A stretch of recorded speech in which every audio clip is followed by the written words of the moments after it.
الله سبحانه وتعالى يا مهد اسكلمت كمد والدين تيدا إلى جوبا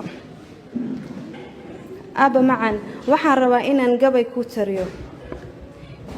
gabaygan wuxuu ku bilaabanayaa sidatan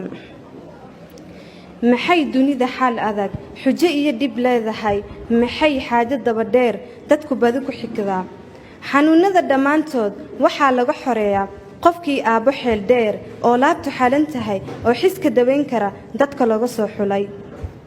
waqtigan xab iyo biyo ahaa xub yaro maran oo haddii la xoorana quraanyadu xagafeen aabihii ximbaaray ixirmeeyay keligay asaan xoolo badan qabin asaan xoog weyneen dartay galay xamaaliga xilligan hurdaayana shaqadu xarbaayo aabihii macaan maadaama uu ila joogo inaa guddoonsiiyo shahaado sharaf marnaba niyadaada ha u ogolaanin inaa murugooto aan igu guddoon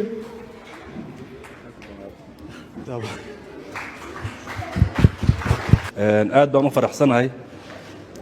dareenkayguna uu kacsan yahay oo wax badan ma sheegi karo laakiin waxa ku kallifay gabadhan inay saan samayso yaan rabaa inaan wax idin sheego ma aanan ogeyn xaqiiqatan arrintan laakiin miskii waxaan ku soo koriyey hooyala'aan baan ku soo koriyey xaqiiqatan aad u dhib badan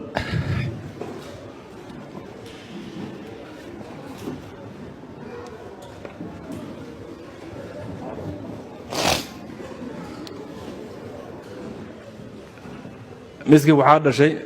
gabadh aan yaraan isku guursanay oo aad aan u jeclaa laakiin calafka ayaana kala geeyey ka bacdi waad garan kartaan gabadh aan hooyadeed la joogin ilma aan hooyadeed la joogin asagoo xanuun u leeyahay haddana gabadhuhu way ka dhib badan yihiin